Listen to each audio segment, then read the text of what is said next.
So officially, good morning, everyone. Welcome to Impact Women's Network for our September meeting. I think most of you know me. I am Faye Holland, as it says on the screen. And with Shima, we both work on Impact Women's Network. Now, I say we work on it. In all honesty, we are probably the people that join the dots and put people together. It's really Carol and Gemma who run all of the logistics and organisation. But we're here basically to help facilitate a community that is impactful women who want to work together, who want to try and collaborate and to make a difference. So you're all very welcome. Anyone ultimately is very welcome. So please do share the message. As I mentioned earlier on, we have a Twitter account. We have 2 pages on LinkedIn, one that's open and one that's closed. And we have emails, so please do interact and tell us what you would like to hear as well. So our theme for the whole of this year was actually the Sustainable Development Goals. And so that's the next slide, if you can, Alex, just to remind people, please. Thank you. So every session that we've run has basically been around these Sustainable Development Goals. And the idea is we all get so bogged down in our day-to-day work and we all get very busy that sometimes it's really good just to move out of our comfort zones or think about things a little bit differently. And so it's 10 years until we're supposed to have achieved all of these SDGs. So we wanted to think about actually what can we do in our own individual way or as a collective to try and help those goals be achieved. So today's session, we are focusing on SDGs 8 and 9, which are decent work and also fostering innovation and entrepreneurship. And yes, Alex, you can put the next slide up, thank you. And so I'm delighted today to have Jo and Alex run this session for us. And this came about because 12 months ago, well, it was last October actually, so nearly 12 months ago, we had a conversation and they said, hey, what do you think about this session? Will it be a good idea? And it's absolute testament to this community that we are able to make these things happen, that hopefully you will find insightful and interesting. And it also means that Jo and Alex get an opportunity to talk through something that I think is really timely. So transitioning times of change, letting go and holding on, absolutely great. So the format is going to be the same as always on Zoom. So Alex, if you can do the next slide, just a little bit of housekeeping. So just make sure you're muted, certainly through the presentation. If you go to gallery view as well, you get to see everyone else who's online, because I know obviously sometimes you only see a few people. And keep the chat tab open. A few of you, I'm glad that you are already posting things in there. You know, let's interact in the chat tab. And I know you're going to have to do that as part of Jo and Alex's session today as well. So without further ado, you're all very welcome. I'm going to now hand over to Alex and Jo. Thanks, Faye, and morning. Thanks for joining us. And we're going to spend about 40 minutes talking about transition and change this morning. As Faye has mentioned, there will be an exercise during the session. But also, as Faye's mentioned, please use the chat. So any thoughts, ideas, stories, questions that you might have, please feel free to share. Alex and I are testing some stuff out this morning. We're trying some new things. And it's quite nice to be able to do that with this group because we found it to be really supportive in the past. So if we do get any hiccups, please bear with us. But we're hopeful that we've got it nailed. So you might be wondering who we are. So I'm Jo Twizzleton. I work with leaders and managers, and it's mostly with those with a technical background I found over the years. And they're trying to implement and successfully negotiate large-scale organisation change. So that could be things like system and process change, restructures, transitioning to new ways of working, like going back to the office. And I use communication and coaching tools to do that, which naturally brings an element of well-being with it. And the aim is to try and minimise the amount of disruption that change can bring. And I think we've all seen a little bit of that over the last few months. So that's me. Alex? Thanks, Jo. I'm Alex Nadelman. I work with individuals and teams when they're facing challenges and want to develop skills to flourish. So that can be in the context of organisational or personal change, or like right now, when the universe decides to deliver us a surprise. So my role, I see, is facilitating and really accelerating learning. And this can be in the individual or in the system around them to improve the well-being and their results. And Jo and I have seen a complement in our skills and experience. We've developed BEST, bringing together a range of tools and information and supported by coaching. And these are things that an individual can do to help themselves and others through change. So BEST stands for brain and body, emotions, social support, and timely time out, and we'll talk about that shortly. Thanks, Alex. So we're going to talk about change and transition, how they differ and why that matters. We're going to talk a little about the impact of transition on us around this letting go and holding on piece, hence the title of the talk. Capturing tips for successful change and transition, and all of us will have some of those in us that we've already got. So what we like to do today is give ourselves a little bit of space to kickstart the building of our own toolkit for change if we don't already have one. So to do that, we'll be asking you to work individually and in groups to help you think about your tips, share them, and start to put your own toolkit together. A couple of caveats from us. There isn't a one-size-fits-all approach. So there might be some things that work for you, there might be some things that work better for others, so just bear that in mind.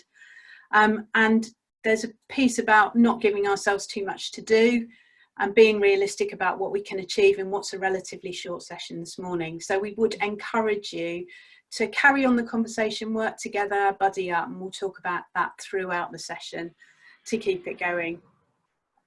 We probably don't need to talk too much about this, but we are all living with a certain level of uncertainty of our lives still, and we've still got a fairly big peppering of the unknown going on too. So that level of change and uncertainty impacts us all differently. We're all unique in how we respond to that.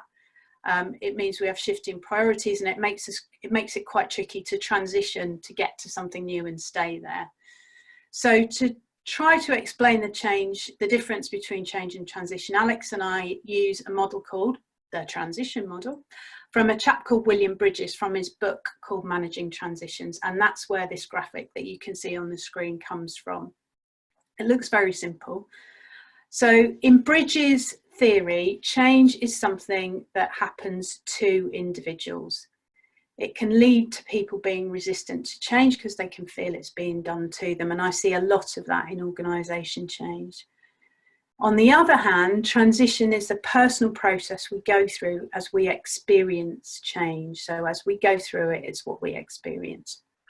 So I'm just going to talk through this chart for a little, and hopefully that will add a bit of context to it. On the left-hand side, you've got endings, so losing and letting go. So this is where we're faced with losing something we're comfortable with and the emotions that go with that. So that can be fear, denial, anger. I don't know about you, but at the start of lockdown, I went through all those emotions and quite a lot more. So that gives you an idea. And quite often at this stage, we're faced with facts.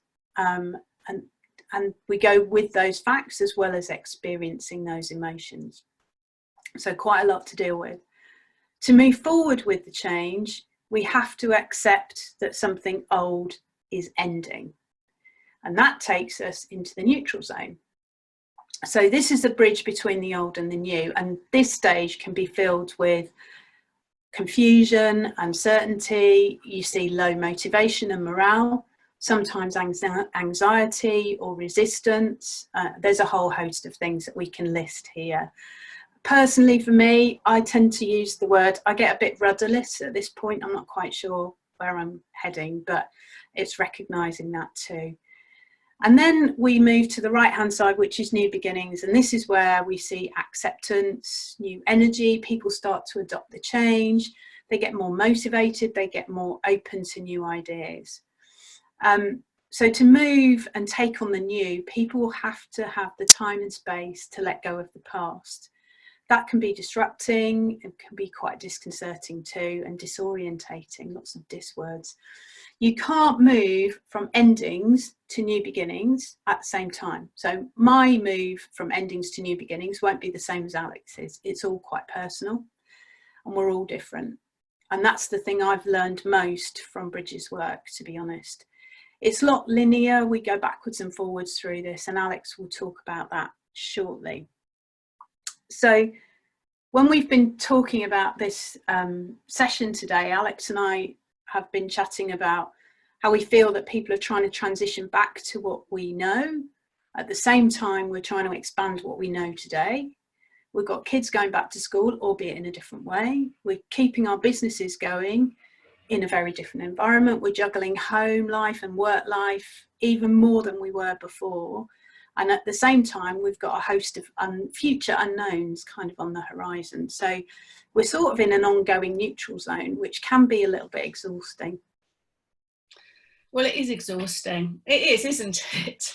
Supporting ourselves and our families and our enterprises when everything feels so uncertain.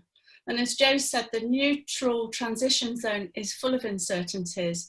It's full of those loose ends. And yeah, we're sort of wondering, well, what does that feel like?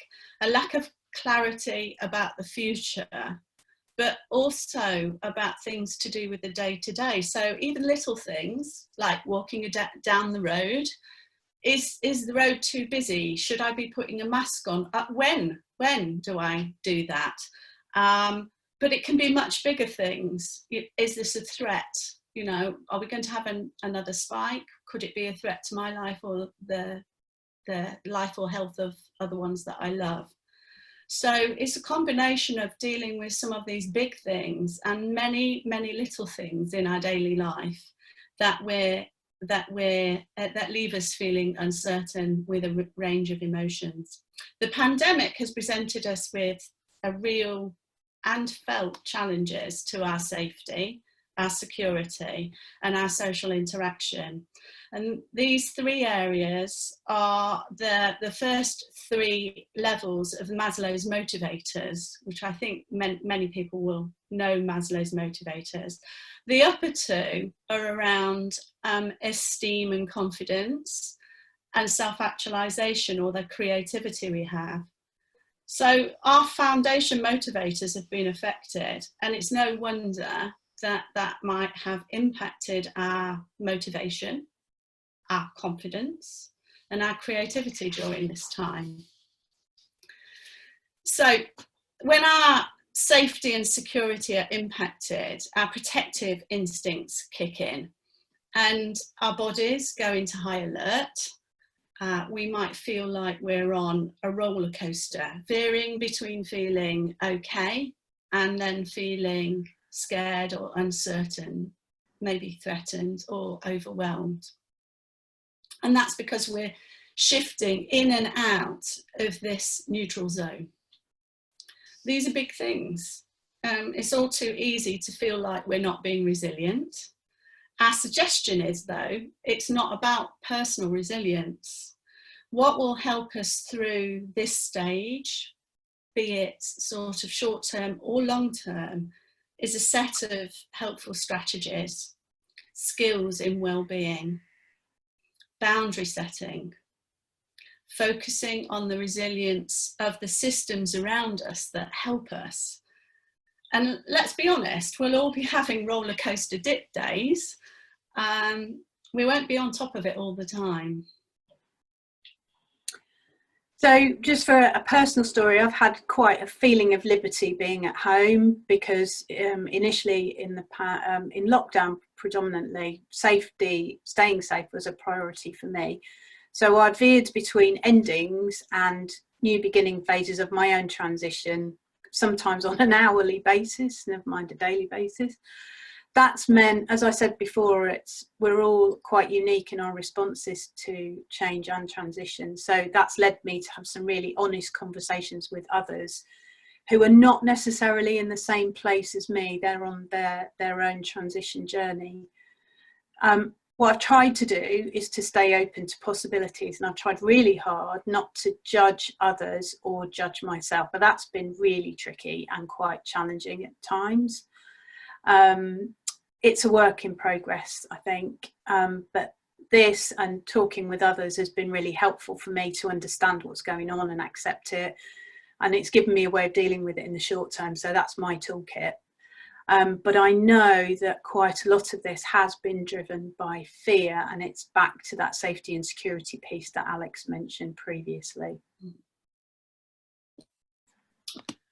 So let's talk about the F word, fear. What does it cause?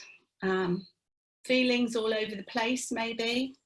Tiredness, difficulty focusing, maybe blocked creativity. Fear comes out in lots of different ways. Suddenly not giving a damn, or finding yourself and others judgy, sort of being judgmental, or maybe rigid or emotional or demanding. These are all things I felt, and in conversations with others, they seem to come out fairly regularly. So we'd encourage you to be kind to yourself. It's not personal. It's our brain doing what it's developed to do for us. When we're frightened, shocked or fearful for our future, our brain responds in very immediate ways to look after us. And here you'll see the reptilian brain and the limbic part of the brain work together at an unconscious level to protect us when we're feeling threatened. So the reptilian brain will kickstart our body into fight, flight or fear. It's those F words getting in the way: fight, flight or freeze. And the limbic brain will give us an emotional response to that with all the feelings that involves. COVID has hit us at a survival level, so it's not surprising these things have kicked in. Our brains are doing what they have been developed to do for us. So I've touched on fight, flight and freeze, which you can see here, but what I've not covered is face. What we want to be able to do when we're in difficult times is to be able to think. And thinking is controlled by our neocortex. It's our more recent brain that helps us with logic and abstract thought. So we want, when we're facing difficult situations that are triggering these responses in us, to be able to step into the face area. And we really need it in this transition period, particularly. So ideally, we want to develop some strategies to step into that face area. We want to learn ways of feeling comfortable with being uncomfortable, with being able to access our thinking whilst feeling the emotions that are involved in this. We want to be able to think. So the good news is, and there is good news, there are things that we can do to step into this area and encourage that part of our brain that helps us with logical thinking. And this is where we come back to the best things that we have put together. So there's a lot of evidence-based research to show that we can help ourselves with these strong feelings and emotions by strengthening our bodies and brains. So I know many people took up more daily walking in the lockdown, and that's something that we can do to strengthen our mind and our body. Noticing our emotions is really important, and it's quite scary as well when we're feeling those strong emotions. So being able to say to ourselves, it's okay to feel those emotions, allowing ourselves to notice those emotions. Let's try naming them. Let's try telling others about what we're feeling. These are all things that can help us to develop the ability to step into the face area. Having social support, well, that's something that's really been affected by some of the things that we've been through over the last few months. And still our social support, I think there is still going to be some restrictions for some of us, and for certain people some quite high restrictions for a long time going forward. So how do we concentrate on keeping those links strong?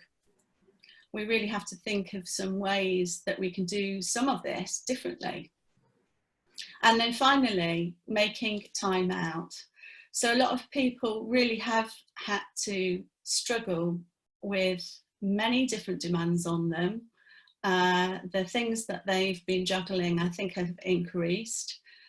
But taking time out for ourselves to concentrate on some of these areas, to allow ourselves some thinking time, is really important. So we've talked a little about beginnings, neutral zones and endings in transition, and what it might mean to be in the neutral zone for a long period of time. And we can see that many of us have been doing lots of things to cope with this, to deal with this. We really want to encourage you to reflect on what you've learned so far. So what we'd like to do is introduce you to an exercise that really gets you sort of thinking structurally about this, about the new things that you have done during this period and the things that you have stopped doing during this period.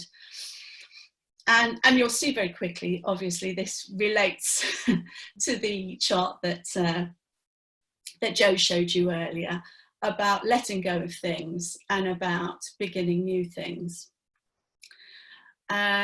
We've got this from the RSA, or we've adapted this from the RSA, which put together a brilliant package for organisations looking at what they were doing, and we've just tweaked this for individuals.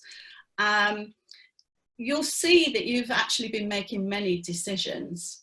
What you've started might be temporary, like I did some yogic breathing in the first couple of weeks of lockdown because I felt quite panicked by it, but I've been able to stop that since.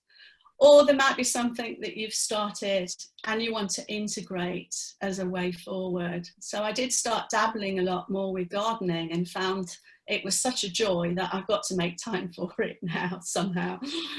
So there are things that you've stopped as well, obsolete activities. So my partner got rid of his season ticket, no more commuting into London. Or on reflection, you might need to introduce back. For example, many of the gyms were shut for a long time, so people that regularly went to the gym maybe stopped their gym habit, maybe stopped that, but might be looking for ways of readapting those things in. So we've got some time now to do a bit of reflection, and we're going to split this exercise into two parts. You'll have 2 minutes now on your own to be jotting down some of the things that you've done in each of these quadrants. We'll count 30 seconds for each quadrant, so it's going to be pacey. And once you've completed that, we'll be moving you into groups of 5. But before you move into the groups, we'll explain what you'll do as a group. So first off, 2 minutes to have a bit of reflection time. I'd invite you to turn your video off if you choose. The quadrant will be on the screen as a guide, but you'll also see that in the chat, there's copies of this exercise, both with the filled in detail and the blank page. You might want to open that when you work on your own, and so that you have that for when you work in groups. So we're going to have 2 minutes from now And as I say, I'll give you a sort of 30-second nod so you can move between quadrants. Don't worry if you don't fill them all, and there'll be time to discuss it afterwards in the group. So your 2 minutes starts now. Alex, can you put the examples back up? Yes. Oh.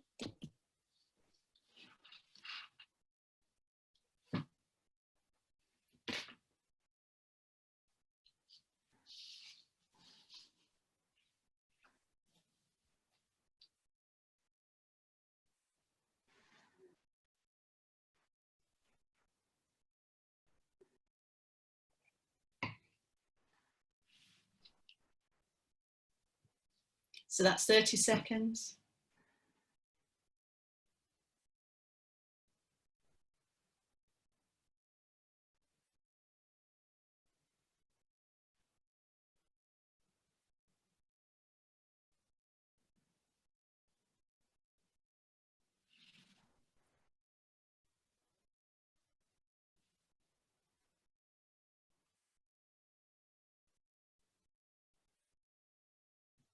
$30.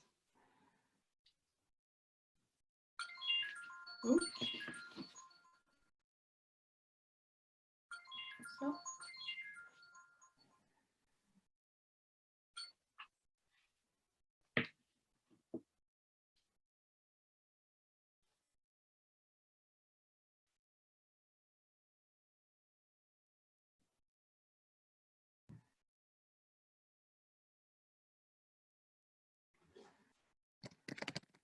$30 seconds.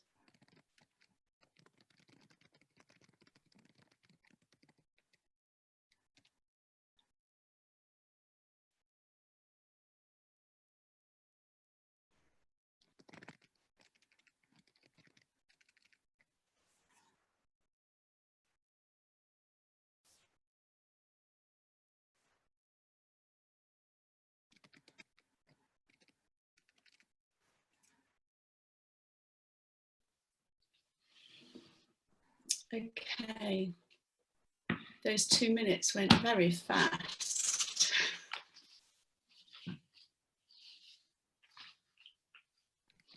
Thank you.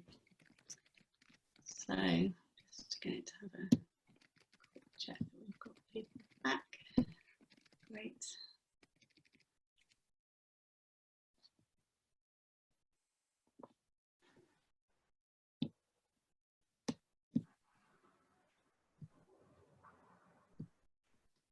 So we're going to be putting you into groups of 5, and you'll have 15 minutes for this exercise. Please, when you're in your groups, will you nominate someone who's happy to feed back into the chat when we get back into the main group? That will be really helpful. And allow yourself in your groups to take about 1.5 minutes for each person to speak. One of the things we've found really helpful over this period with people we've been working with is them just having the space to speak about their experience, maybe some of the things that they've done, and hear themselves say those things. So we would encourage active listening, and each person will get a turn to speak. Make sure you keep half of your time, so sort of 7 or 8 minutes for having a chat as a whole group, to pull out any of the themes that you're seeing, and the tips and tools. So notice those. Notice when people look energised by what they're talking about, because that's a little tip really in terms of noticing things that work for people. And Joe and I will talk through some of these afterwards, after your session. So at the end of the 15 minutes, you'll automatically come back into the main group. If the person that you've nominated can enter their information into the chat, that would be great. And we're not going to have that long for a plenary, but we'll use that to sort of guide the conversation after that. So I think Faye's going to put you into groups, and you'll see something come up on your screen inviting you to join.